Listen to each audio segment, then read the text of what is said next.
Fine. Hi everybody, welcome to the Actors Academy. Thank you for tuning in today. Today we're going to be talking about how to self-tape your acting audition part 2. So we already went through and we had part 1. Part 1 focuses all on the technical side of it. So we need both. We need the technical side and we also need the acting side of it. So part 1 focuses on all the technical side. How you should sound, how you should look, what should be around you, all that technical stuff. Because if your acting is great, the acting part is what we're going to focus on today. If your acting is great, but the technical part of it sucks. So if the casting director's watching you and they can't hear you, they can't see you, they're distracted, it doesn't matter how good your acting is. If you look great for the part but they can't see you, there's no way that they're going to try and hire you for the part. If you sound great, your voice works for this character, everything's working, but they can't hear you. You're great when you're here, but the camera's not picking you up. That's not going to work for you. So you need the technical side of it. So if you haven't watched the technical side of it, part 1, I suggest you go back and watch that one. But here we're going to be talking about the acting side of it for part 2. The nice thing about this is that for this acting part of it, once you get it down, and you can do this at home, because remember, it's a self-tape. You're self-taping yourself. You're recording yourself at home by yourself. Maybe you have a friend behind the camera who pushes the button and they read the scene with you. But other than that, you're really by yourself. When you're here, once you get these points down, you can bring it in, and you should bring it in to the audition room when you're with the casting director. We're going to have 3 really important points that we talk about in order to improve your acting drastically, especially when it comes to the camera. One of the tricky things is that when you go and you take an acting class, you are not usually, unless you specifically go for an on-camera acting class, you do not have a camera in front of you. So the way you are acting is going to be a little bit different. The way that you're directed, because you're going to be in front of people usually in some class type of setting, but they're not having a camera on you. So your movements are going to be a little bit different. Your voice is different. The things that go in from the camera side of it are going to be different. So that's why these points are going to be really important points that maybe some of you have never even heard before. Point number 3 is one that you probably definitely never heard before. And point number 3 is more of something that I've developed and came up with and found working with all the different actors that I've worked with, and even doing self-tapes for myself. How you can drastically just improve your acting without any acting. This is going to be the beautiful thing about tip number 3 when we get into it. So first, what I do want to say is the things that you don't want to do. What you don't want to do is you don't want to have your sides in your hand. The side is your scene. You don't want to have the scene in your hand while you're recording yourself, because during the self-tape, they do not want to see the papers going around and all being all distracting. Now, it's different if you go in person, because in person, sometimes they say, hey, you only get one time to go. They bring you in, they have you do the scene. Maybe sometimes you have to look back and forth. It's a little bit different in person. They know the nerves are a little bit higher. They know that the situation, there's a little bit more higher stakes in person. But when you record yourself and you have the camera on you, you do not at all want to see your sides coming up and you looking at your lines, and then you're going here back and forth. It makes you look very unprofessional. If you have been doing that in your audition tapes and you have been not getting any callbacks, that can be a big reason, because it makes you look very unprofessional. Because from the casting's perspective of it, they say, okay, they gave you a scene to work on.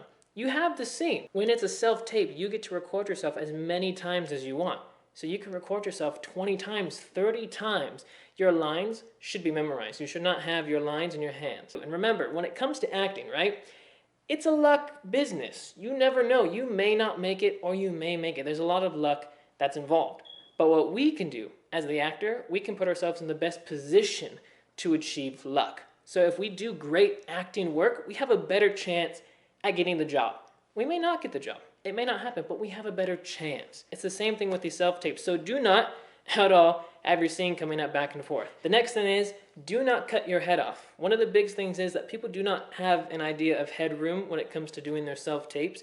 They either have too much headroom, which is you have this much space above you. I don't even know if it's available on my camera here to show you guys how I have it, but ideally it might be a whole head up. So imagine my head stacked on top of it and there's nothing there. It's a blank wall. That's a lot of times what people might do, or they go too much and they cut some of their head off. You don't want to do any of those. Those, again, make you look unprofessional. And then they don't get the whole idea of what you look like. Because if it goes up here, it's a whole head higher. That means the camera is probably going to be up around here. Then they only see this much of you, and it makes you look a lot smaller. It's different if it's close up. But if they have that much room above you, and only this much of yourself is showing, it makes you look a lot shorter, but it also looks very unprofessional. So you don't want to do that. You also don't want to cut your head off. Neither of those ones work for you. The next thing is, the third point that you do not want to do is you do not, at all, by any circumstances, want to look at the camera. Because that is also, again, another thing that's very unprofessional. You're supposed to be in the scene with your partner. They want they want you to be focused on what you're doing. If you look at the camera, it takes you out of the whole moment of what everyone's watching. They're not going to think, oh, wow, this person's really doing the scene. They're going to look at you and go, oh, okay, this person looked at the camera. And it's weird. It honestly, when you watch actors, you can even record yourself. You could have your scene, you could be here, and your lines could be, I don't know, you could pick anything. You could have your lines be, hi, how are you? I would like to have that cup of coffee over there, and maybe I'll have whatever you have over here, and I'm going to have some of... When I look at the camera, it's very weird. If I'm here, and I have a scene, and I look at the camera, it doesn't work. It's very awkward. The only time you're ever going to want to look at the camera is if they specifically put in the breakdown. The breakdown is when they give you information about the scene that you're going to be working on. They will say, hey, make sure you're looking directly in the camera. There will be specific auditions for that. Otherwise, you do not want to look at the camera. Just looking at the camera, if you're here doing a scene, hi, can I have 2 coffees and then a cookie, and then can I also have a water? It looks weird. Now, again, I'm purposely looking, so maybe it's a little bit more overboard, but even if you're here and it's just the eyes that move and it looks, it's not going to work for you guys. That is going to drastically minimize your chance of getting booked. Now, if you're here and you're imagining you're talking to someone and you have to switch, say there's 2 people in the scene and you want it to look like you're talking to 2 people. Maybe you're here and then you look over here. This little quick glance from here to here, obviously my eyes had to move very quickly to go past the camera. That's fine. That's okay. It's weird though when I'm here, I do this, and then I'm over here. That is too long. So you want to be, if you're going to look at 2 people, you can be here, and then you can look here. I don't want you to think that your eyes are going to go past the camera at any point, because otherwise people will try and dodge the camera. They'll be here, they'll go, well, and then they'll be here. And then they'll do these weird things to try and avoid the camera. So if you're going to see the camera, it's just going to be very quick back and forth. So these are the 3 things you don't want to do. Now we're going to talk about the 3 things that you do want to do that are drastically going to help the acting side of it. If you do any of these other things, it's going to make your acting look bad, things that you don't want to do. So if you avoid those, anything else you do, if you're focusing on these points, it'll make your acting appear and work a little bit more, even if you've never done acting before. If you focus on these points, your acting will appear better. So for these points, things that we do want to focus on to make your acting better, point number 1 here is your physicality. So how you use your body. So one of the things that you really have to be careful of is moving too much. This is a problem that a lot of actors have when they're doing their self-tapes. And I get submissions that people give to me that I review before they send off to their agent. They say, hey, review this. One of the problems that a lot of people will have is this. They're moving too much. A lot of times they have a lot of arm gestures. You can have arm gestures. That's fine. It's a natural thing, but don't go overboard too much. If you're teaching, if you're trying to express a point, then maybe your gesture a little bit. How I'm doing right now, I'm expressing a point. I'm talking about, hey, what to do, what not to do. But if I'm just talking with my friend about Starbucks, I'm not going to say, oh, I really love that new Starbucks drink. That new Starbucks drink is great. I'm not going to be doing that. That's going to look very weird. I'm like, yeah, I love that new Starbucks drink. They're like, why are you moving your hands so much? If I'm going to be talking with my friend here, I might just say, hey, yeah, I love that Starbucks drink. It's great. I'm not going to do all this crazy, weird hand gestures and movements. So that's one of the first things to kind of focus on, but that's not the only thing with the physicality. Your arms and your hands, that's just one thing. When you're on camera, you want to watch it. If you go too much, it's going to look like you have wild hands, and it doesn't make you look very comfortable. Also, the physicality in your movement. You're on camera. You're in this little box. This box is filming you. When you're on stage, they see your whole body. And you also have to fill up the space a little bit more. If you stay in one place on stage, a stage is all the way from here to the other end of the room. It's a big stage.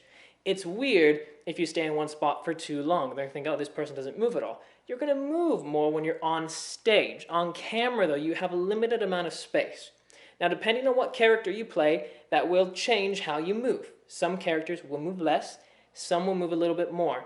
Do not go overboard on it, though. If you overkill it, and you're moving too much, it's going to look very weird. You're going to look very uncomfortable after a good 10 seconds. They're going to be like, why are you moving so much? Some people naturally have a little bit more of a bounce to themselves, right? Some people, when they're talking, they just bounce a little bit. If you're in a scene right? And your character, you want them to bounce. You can do it, but just be careful. If you're going like this, that's too much. It's too much in real life, but it's also, especially on camera, it's way too much. If you're moving around and you're bouncing a little bit like this, it's fine. It can also sometimes become a little bit repetitive, especially if you're staying here and you're just bouncing, you're talking to someone. They're going to think, why are you moving so much? Be careful. Again, some characters will allow this, but not every character.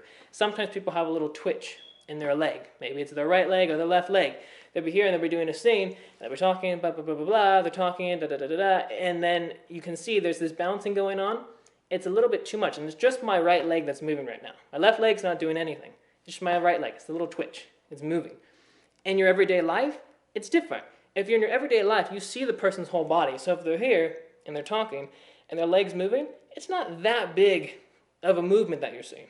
But on camera, it looks kind of like a lot of movement because you can only see yourself in such a limited space. So you want to be careful. Now, I am saying this, you don't want to have too much movement.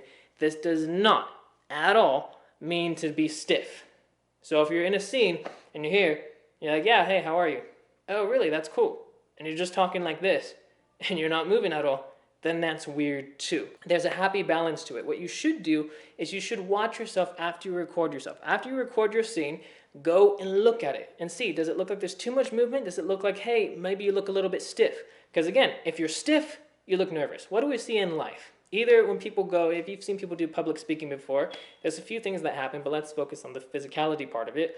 Two main things happen when people are uncomfortable. Either one, the most common one, is they get very stiff. So if you're in the scene and you're stiff, like this, you're going to look uncomfortable.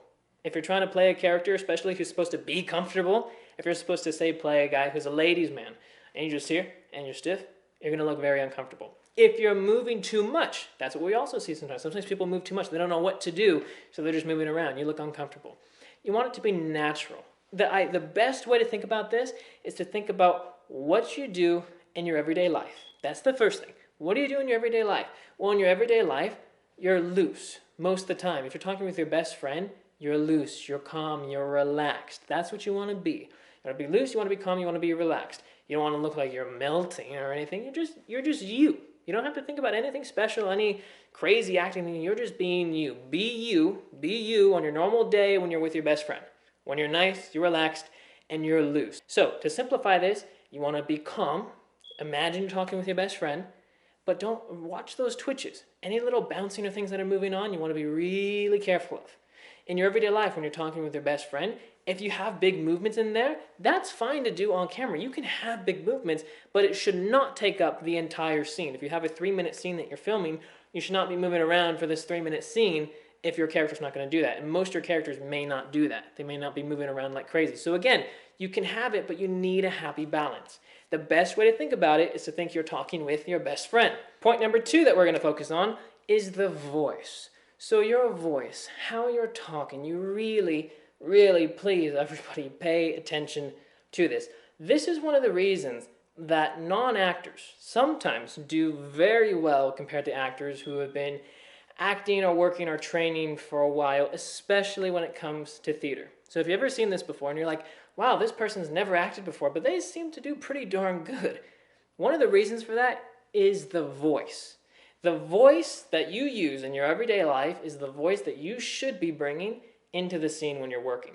But here's the problem that happens with most 90% of actors. And this is the thing that I see, and this is how. When you're doing an audition tape, if you're ever wondering, oh, what's not working? There's a few things. This is one of those things that you can tell, ooh, something's not right here. And you may not know what it is, but if you pay attention to it, you may figure it out.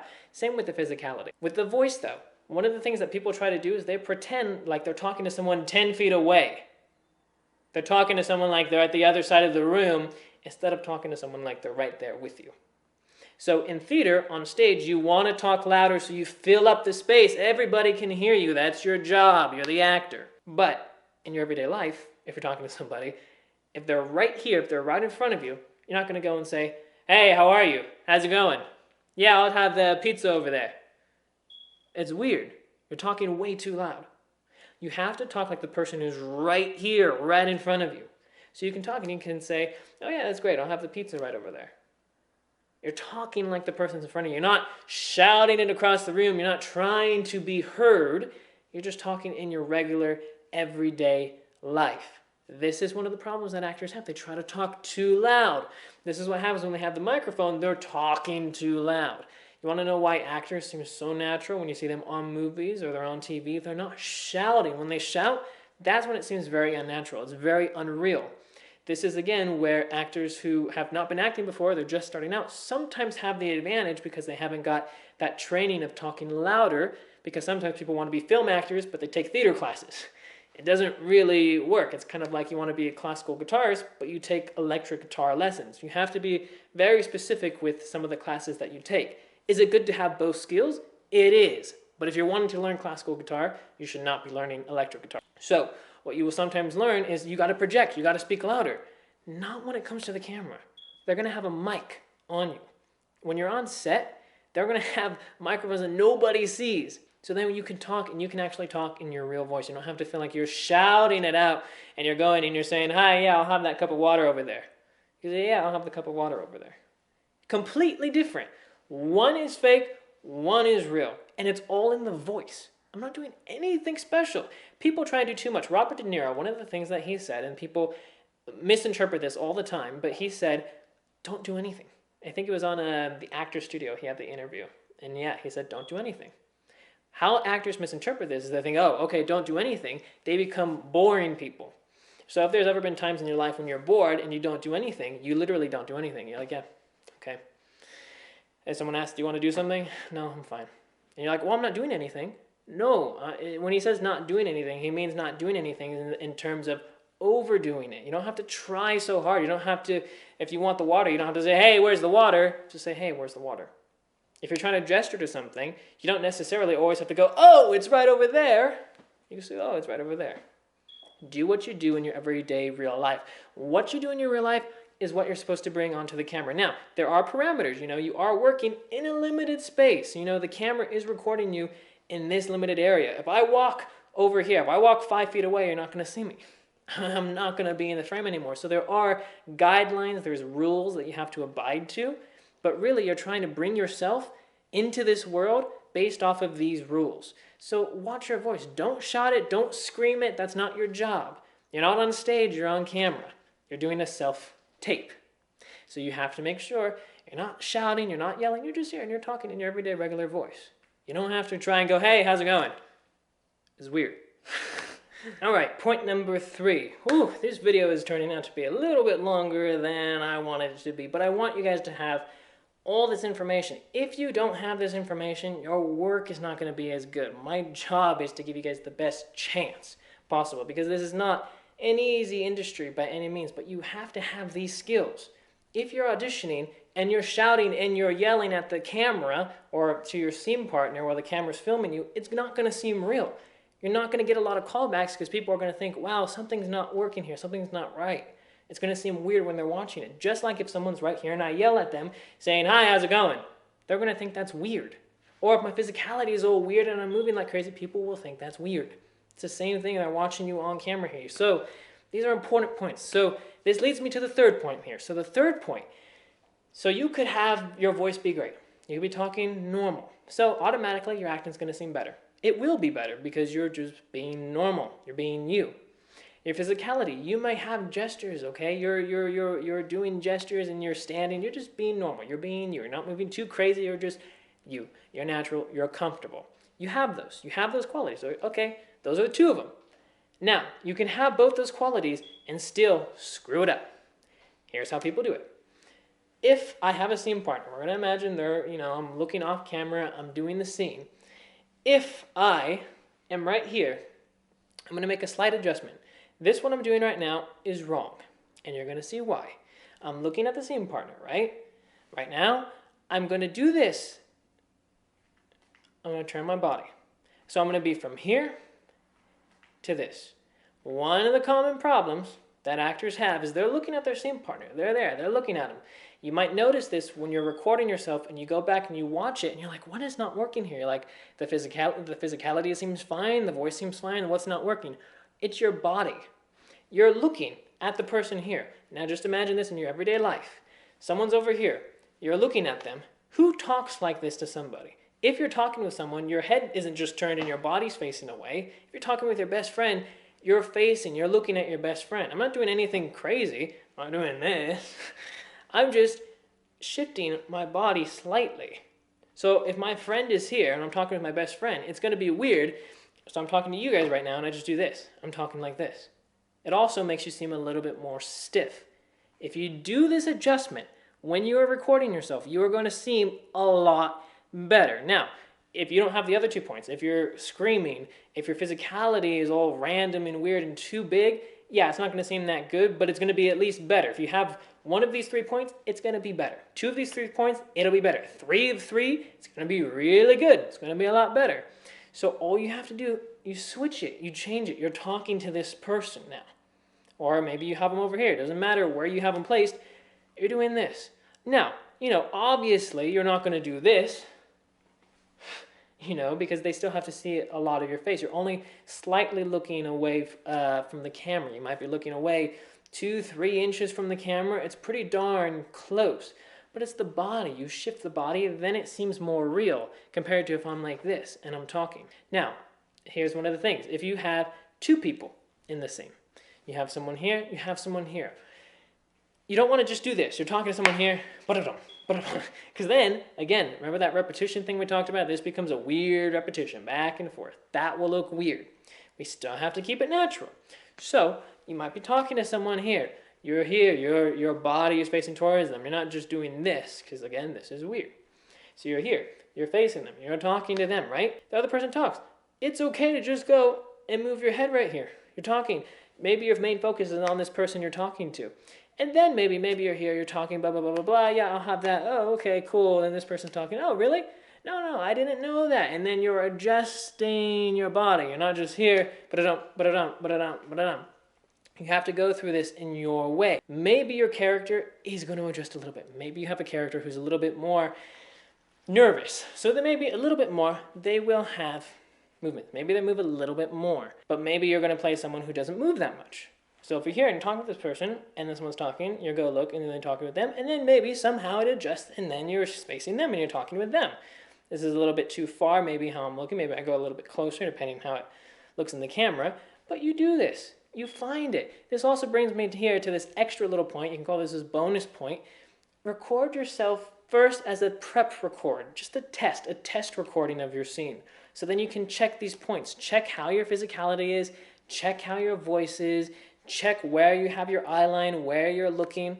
If I look over here, maybe this was too far. I would have to go back and watch it in the camera. This feels a little far when I'm looking right here. Maybe I bring it a little bit more in right here, but it depends. It depends how many people are in the scene. It depends maybe for the character. I want this person to be a little bit farther away. Maybe this gets very technical, some of this other stuff where I can say, I want a specific angle. You don't really have to do that. That's very, very technical. You just need these bare basics of bare basics of really all you need. The other stuff is just too technical. Really what you need to have the physicality, you need to have the voice, and you need to make sure when you're talking to someone, you have your body, you're looking at them. You're not just, your body is not facing forward and your head's turning, it's here. It's a slight adjustment. If you record yourself, and you do it both ways, you're here, and you do this, you're looking here, and your body's facing forward, and then you adjust your body, so now you're lined up just like you are in everyday life. You don't talk to someone like this. Very rarely. There may be a moment when someone talks to you, and then you look over, and you're talking to someone like this, sure. But if you're one-on-one, and you're talking with someone, and you're in a deep conversation, because you might be doing a scene, and you're probably in some sort of conversation, something important's happening in the scene they're giving you, you're going to be facing them. That's what's going to happen. Now, again, you can bend and break the rules a little bit. You can move when you want to move. Maybe there's a moment to talk louder. Maybe there's a moment when you're going to look at somebody over here. Maybe you turn your whole body for whatever reason. Maybe you're here and the person's walking away. And you think, hey, this looks better when this happens. If the person's walking, you see them walking, you're away, where you're going. And then now look, you're turned all the way this way. And then maybe you're bringing it back. You get to choose. You get to decide. That's the nice thing also about testing it out. When you do test recordings, you can see sometimes what you like. You're like, oh, hey, that's cool. Maybe I'll keep that. If you go too much technical into it, yeah, it's going to get a little bit robotic. So you want to keep it natural at the same time. With all that being said, you guys will be fine. Just really focus on these points. Focus on the points of what not to do.